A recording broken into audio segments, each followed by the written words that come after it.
By late 1941, the United States was still finding its footing in a war that had already consumed Europe and Asia. Across the Atlantic, Britain and its allies fought desperately to hold back the German war machine, while in the Pacific, Japan expanded with relentless efficiency, capturing islands and strategic ports in a matter of weeks. The attack on Pearl Harbor on December 7th had thrown America fully into the conflict, but the nation faced a monumental challenge: projecting power across vast oceans against enemies with years of battlefield experience.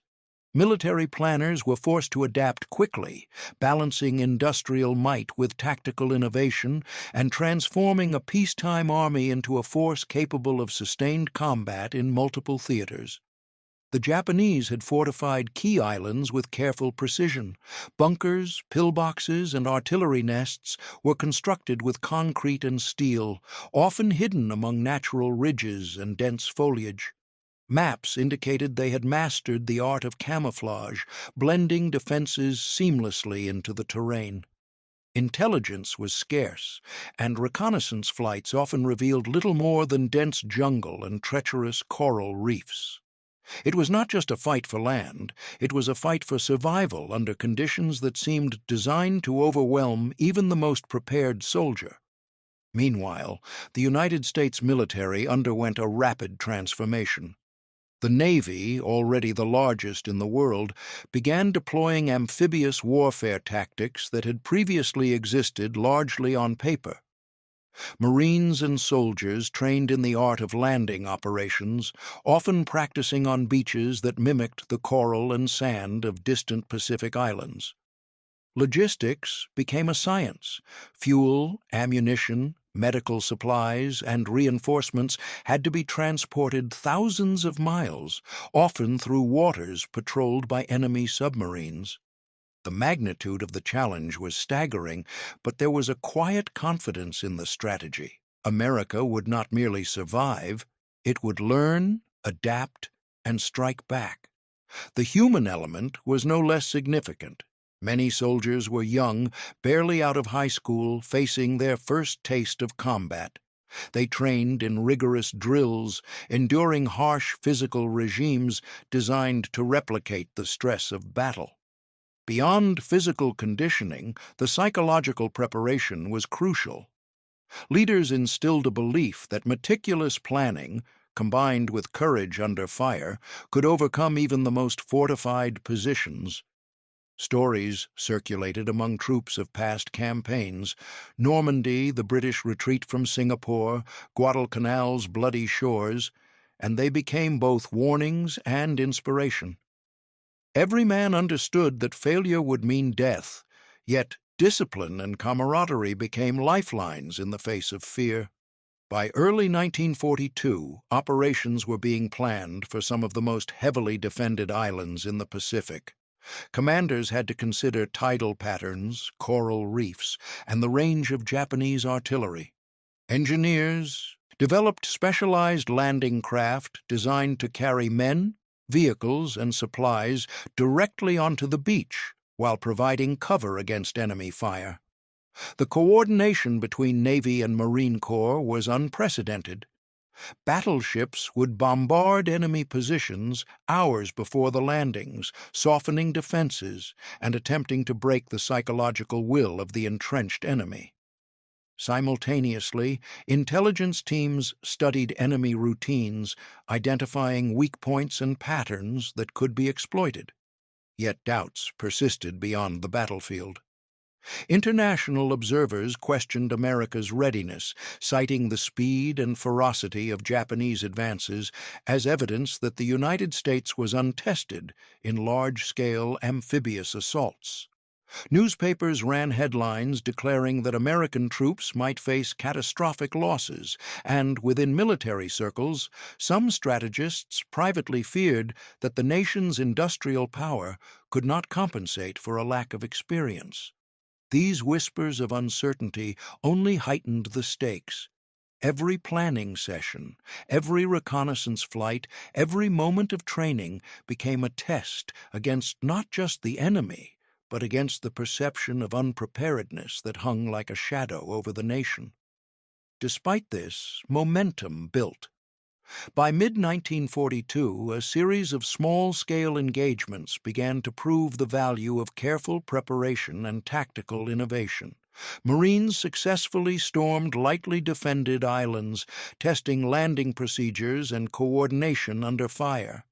Naval bombardments demonstrated that careful targeting could reduce casualties on initial landings, and infantry units began mastering rapid assault and consolidation tactics under enemy resistance. These experiences, while limited, provided critical lessons that would inform larger, decisive operations. The combination of industrial capacity, tactical ingenuity, and relentless training formed the backbone of a strategy that would soon be tested under the most brutal conditions imaginable. It was into this environment, one of intense preparation, strategic uncertainty, and human resolve, that the major amphibious assaults of 1942 and 1943 would unfold.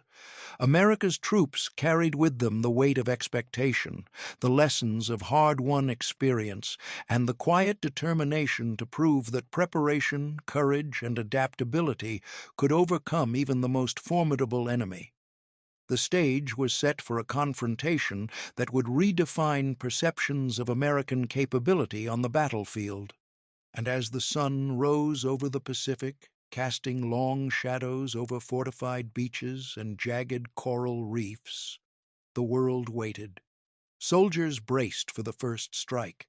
The battlefield, indifferent and merciless, would soon answer the question that had lingered since Pearl Harbor. Was America truly ready to meet the challenge? The answer would not come in debates or planning sessions. It would come in fire, smoke, and the relentless advance of men across sand soaked with anticipation. On the beaches, the human angle was immediate and visceral. Marines and soldiers, many barely 20, felt the weight of both equipment and expectation. Each man carried a rifle, ammunition, a pack of supplies, and the unspoken knowledge that the enemy awaited, hidden in bunkers and foxholes. Fear was constant, but so was discipline. Leaders emphasized cohesion, training squads to move as units, cover each other's advance, and respond to commands under chaos. Letters from home, tucked into pockets, became talismans, small reminders of life beyond the battlefield. These human threads, courage, fatigue, hope, defined every movement on the sand, every decision under fire. Tactical considerations shaped every step. The amphibious landings were not simple charges across open sand. They were meticulously timed assaults. Reconnaissance had revealed tides, coral formations, and potential artillery ranges, allowing planners to synchronize naval bombardments with infantry movements. The first waves would face the heaviest fire, drawing attention, while follow-up forces advanced with mechanized support. Engineers and demolition squads worked to clear obstacles, mines, and barbed wire, enabling the larger force to consolidate and press inland. Each tactic was tested against both terrain and enemy strategy, a calculated choreography of life and death. Technology was another decisive factor. The United States had leveraged its industrial might to develop landing craft capable of transporting men and equipment directly onto hostile shores. Higgins boats, with shallow drafts and ramps that dropped under fire, allowed soldiers to storm beaches with minimal exposure once ashore. Artillery and naval gunfire provided suppressive cover, while newer amphibious tanks could traverse sand and shallow water to engage entrenched positions.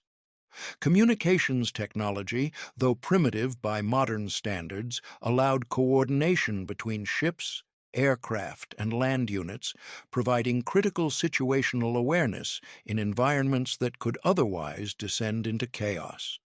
These technological advantages did not guarantee safety, but they tipped the balance in favor of an organized, adaptive force against an enemy that excelled in defense. Leadership played a central role in maintaining order and morale. Officers and non-commissioned leaders bore the responsibility of keeping troops focused under bombardment and machine gun fire. Decisions were split-second, often improvised in the moment, yet grounded in training and doctrine. Leaders inspired by example, moving forward with their men, exposing themselves to the same dangers, and signaling that fear could be harnessed into resolve. Historical accounts often emphasize the importance of this presence. A single command, a shouted order, or a gesture could determine whether a unit advanced or faltered. In many cases, leadership made the difference between survival and defeat. The enemy's perspective cannot be ignored. Japanese defenders were battle-hardened, familiar with the terrain, and prepared for an assault that had seemed inevitable. They dug in deep, anticipating naval bombardments and learning to camouflage positions effectively. Their approach relied on maximizing defensive firepower, inflicting maximum casualties, and delaying the advance of American forces at every opportunity. For the invaders, every bunker, every pillbox, and every hidden machine gun represented not just an obstacle, but a potential turning point in the engagement. Understanding the enemy's mindset was as critical as mastering one's own tactics. It dictated the pace of the assault and forced continual adaptation. Morale and psychology were as crucial as firepower. Soldiers understood that the first moments on the beach could shape the entire engagement. Panic, hesitation, or confusion could cascade through a unit, turning planned tactics into disaster.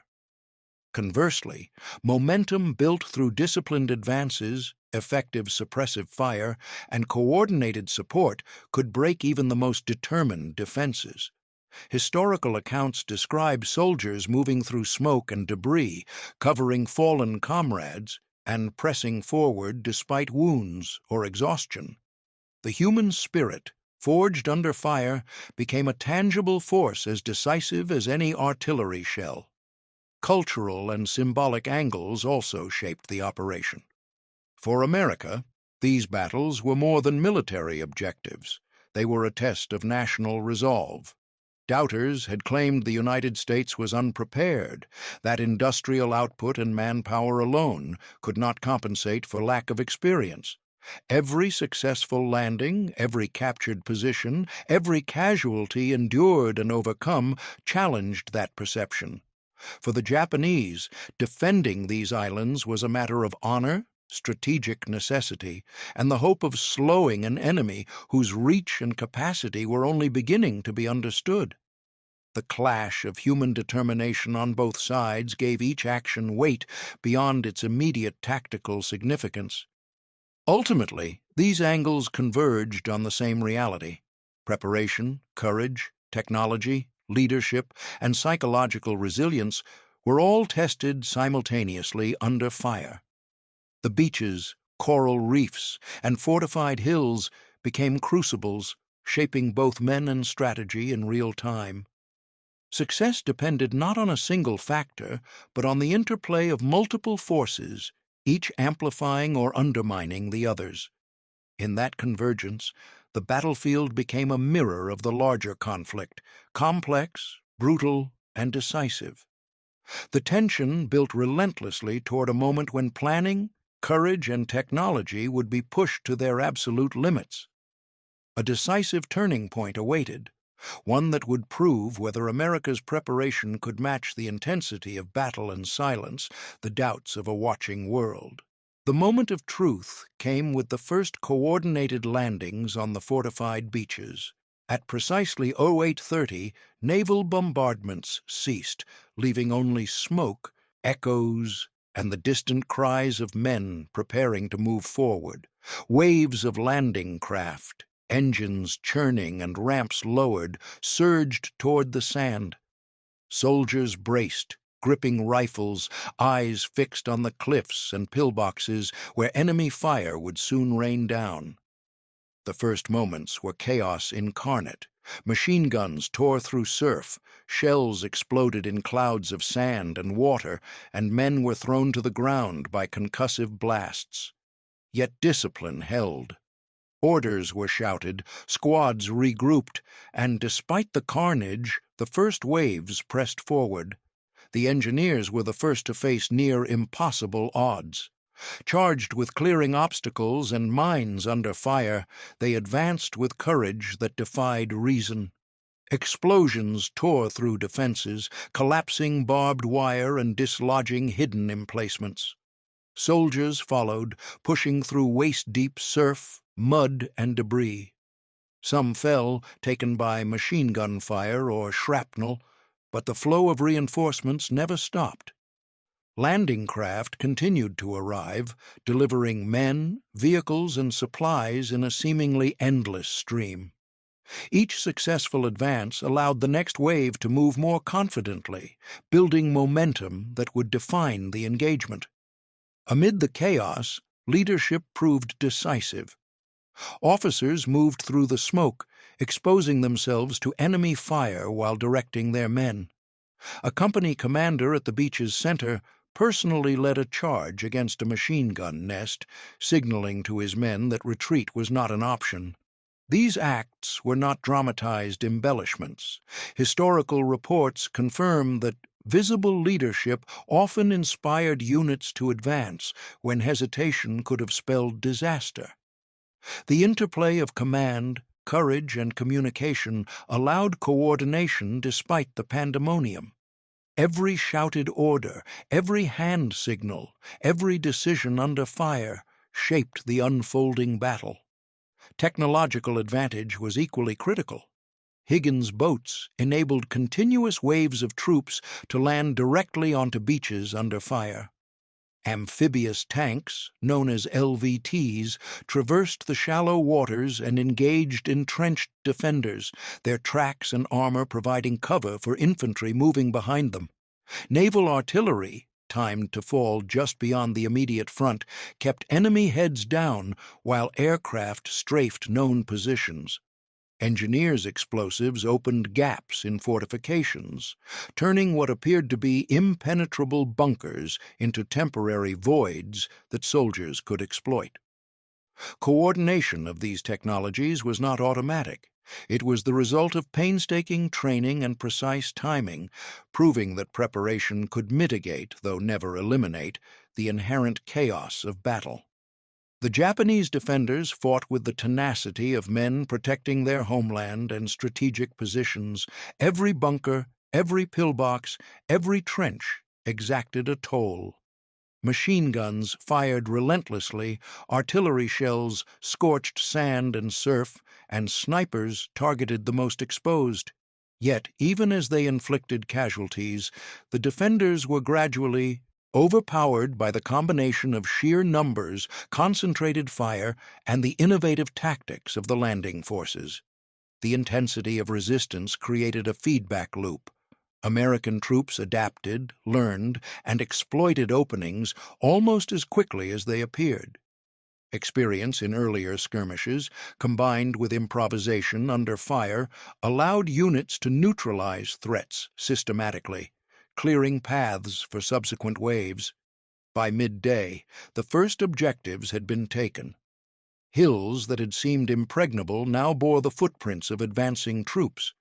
Pillboxes had been silenced, barbed wire cut, mines cleared. Casualties were high, yet the Americans pressed forward with a relentless pace. Coordination between infantry, armor, and artillery allowed consolidation of captured positions, creating defensive perimeters against counterattacks. Each success validated the countless hours of planning, training, and preparation that had preceded the assault. The battlefield itself, harsh and unyielding, became a testament to the effectiveness of adaptation under fire. The turning point was undeniable. What had begun as a perilous, uncertain landing had evolved into a coordinated advance that seized control of critical terrain.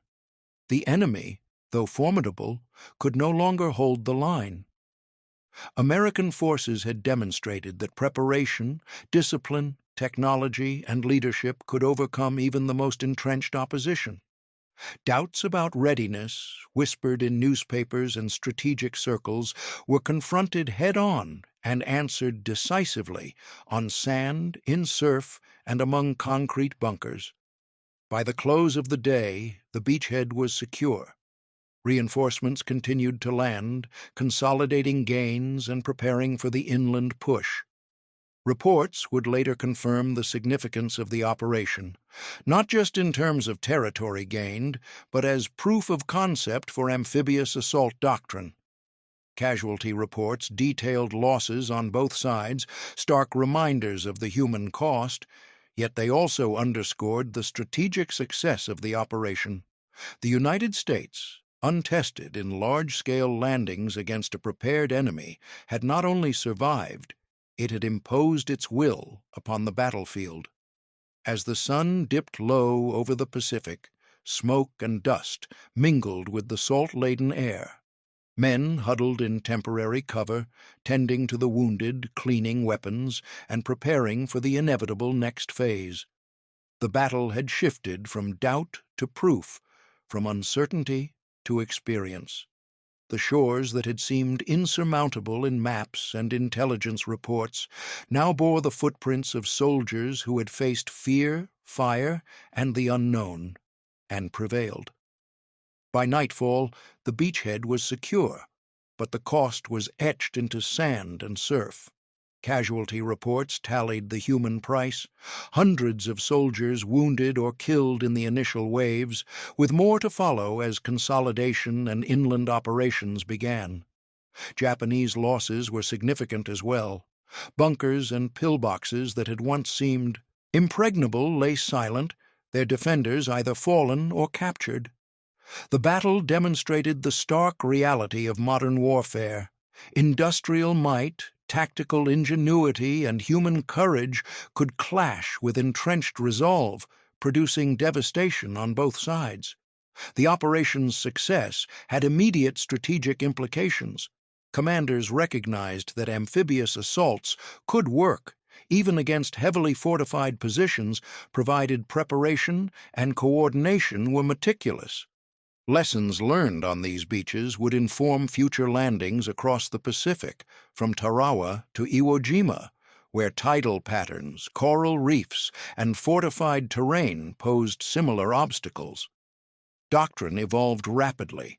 Naval bombardment schedules were refined, engineer tactics for clearing obstacles were improved, and landing craft coordination became an exact science. The battlefield had become a laboratory for operational innovation under fire. For the soldiers themselves, the psychological impact was profound. Units that had advanced under relentless fire emerged hardened, their cohesion strengthened by shared experience and survival. Letters home described exhaustion, horror, and grief, but also a quiet pride in accomplishing what once seemed impossible. The human element, the courage to step from a landing craft into chaos, the determination to press forward despite casualties, proved as decisive as any piece of technology. Veterans would recall these moments for decades, the beaches forever etched into memory as a proving ground for resilience and bravery. Politically and internationally, the operation reshaped perceptions of American readiness. Skeptics, who had doubted the nation's ability to mount large-scale amphibious operations, were confronted with irrefutable evidence. Reports filtered back to Washington and Allied capitals, emphasizing that training, industrial capacity, and leadership could overcome even the most experienced defenders. Newspapers and newsreels carried images and accounts of the landings, signaling to both friend and foe that America had not only entered the war, it was capable of decisive, well-executed action. Yet the aftermath was not only measured in victory. The human cost, combined with logistical strain, underscored the immense challenge of sustaining operations across vast oceans. Medical units labored to treat injuries, often under fire themselves. Supply chains were stretched, emphasizing the necessity of continued industrial output and meticulous planning. Every successful landing also revealed vulnerabilities: the risk of miscommunication, the possibility of concentrated enemy counterattacks, and the ever-present threat of environmental obstacles. These lessons, learned in blood and sand, would guide strategy for the remainder of the Pacific campaign. In the broader scope of the war, the operation marked a turning point in confidence and capability. It demonstrated that the United States could project power across oceans, assault fortified positions, and absorb losses without faltering strategically. The doubters had been proven wrong. Readiness was not only a question of numbers or firepower, but of preparation, leadership, and adaptability. The battlefield had spoken, and its verdict was clear. The United States, though once untested, had begun to define itself as a force capable of meeting and overcoming the most formidable challenges.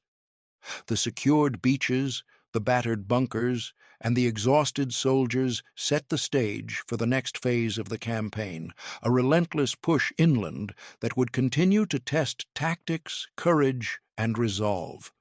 The lessons of this day would echo in every operation that followed, shaping doctrine, morale, and the broader course of the Pacific War.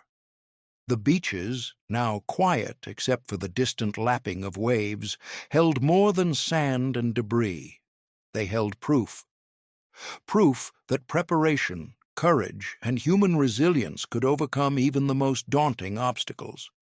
What had once seemed impossible, the assault of fortified islands against a battle-hardened enemy, had been achieved not by chance, but by meticulous planning, training, and relentless execution.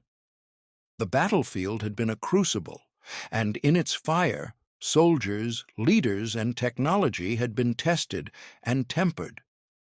History would remember these moments not only for strategy or victory, but for the human experience within them. The fear, the exhaustion, the small acts of heroism, carrying a wounded comrade, pressing forward under fire, making split-second decisions, revealed the essence of warfare. Technology and tactics mattered, but so did the human spirit, the capacity to endure chaos and uncertainty, to act with resolve when the outcome was far from certain. The operation also left a lasting mark on military doctrine.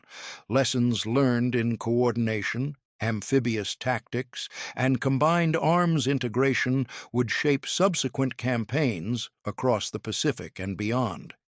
Each successful landing built confidence and capability, proving that the United States could adapt to the demands of modern industrial-scale warfare.